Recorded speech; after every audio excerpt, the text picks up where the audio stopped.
it's Pamela. Today I will be continuing on with my reading series where I will be reading a story from the complete Grimm's fairy tales. Today's story is Little Red Cap. Remember, if you like this video, give me a big thumbs up, and if you like me, why not subscribe? Once upon a time there was a dear little girl who was loved by everyone who looked at her, but most of all by her grandmother, and there was nothing that she would not have given to the child. Once she gave her a little cap of red velvet, which suited her so well that she would never wear anything else. So she was always called Little Red Cap. One day her mother said to her, "Come, Little Red Cap, here is a piece of cake and a bottle of wine. Take them to your grandmother. She is ill and weak, and they will do her good. Set out before it gets hot, and when you are going, walk nicely and quietly. Do not run off the path, or you may fall and break the bottle, and then your grandmother will get nothing. And when you go into her room, don't forget to say, 'Good morning,' and don't peep into every corner before you do it." "I will take great care," said Little Red Cap to her mother, and gave her hand on it. The grandmother lived out in the wood, half a league from the village, and just as Little Red Cap entered the wood, a wolf met her.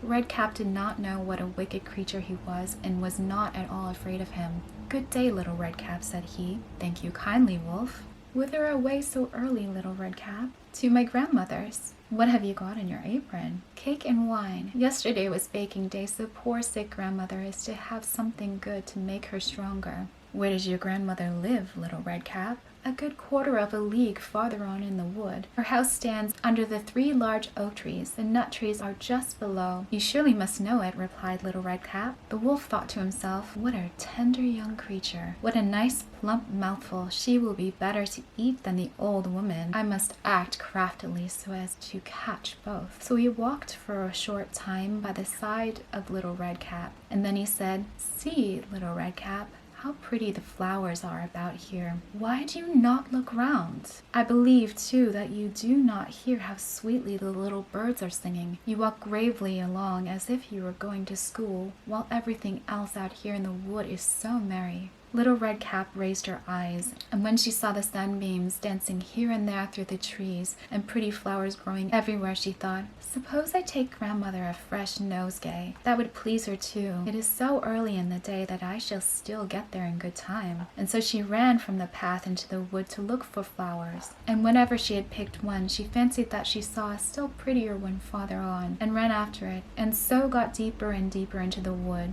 Meanwhile, the wolf ran straight to the grandmother's house and knocked on the door. "Who is there?" "Little Red Cap," replied the wolf. "She is bringing cake and wine. Open the door." "Lift the latch," called the grandmother. "I am too weak and cannot get up." The wolf lifted the latch, the door sprang open, and without saying a word he went straight to the grandmother's bed and devoured her. Then he put on her clothes, dressed himself in her cap, laid himself in bed, and drew the curtains. Little Red Cap, however, had been running about picking flowers, and when she had gathered so many that she could carry no more, she remembered her grandmother and set out on the way to her. She was surprised to find the cottage door standing open, and when she went into the room, she had such a strange feeling that she said to herself, "Oh dear, how uneasy I feel today. At other times I like being with my grandmother so much." She called out, "Good morning," but received no answer, so she went to the bed and drew back the curtains. There lay her grandmother with her cap pulled far over her face and looking very strange.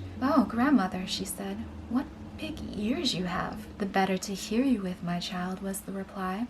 "But grandmother, what big eyes you have," she said. "The better to see you with, my dear." "But grandmother, what large hands you have. The better to hug you with." "Oh, but grandmother, what a terrible big mouth you have. The better to eat you with." And scarcely had the wolf said this, than with one bound he was out of bed and swallowed up Red Cap. When the wolf had appeased his appetite, he lay down again in the bed, fell asleep, and began to snore very loudly. The huntsman was just passing the house and thought to himself, "How the old woman is snoring! I must see if she wants anything." So he went into the room, and when he came to the bed, he saw that the wolf was lying in it. "Do I find you here, old sinner?" said he. "I have long sought you." Then just as he was going to fire him, it occurred to him that the wolf might have devoured the grandmother, and that she might still be saved. So he did not fire, but took a pair of scissors and began to cut open the stomach of the sleeping wolf. When he had made 2 snips, he saw the Little Red Cap shining. And then he made 2 snips more, and the little girl sprang out crying, "Oh, how frightened I have been! How dark it was inside the wolf!" And after that the aged grandmother came out alive also and scarcely able to breathe. Redcap, however, quickly fetched great stones with which they filled the wolf's belly, and when he awoke he wanted to run away, but the stones were so heavy that he collapsed at once and fell dead. Then all 3 were delighted. The huntsman drew off the wolf's skin and went home with it. The grandmother ate the cake and drank the wine which Redcap had brought,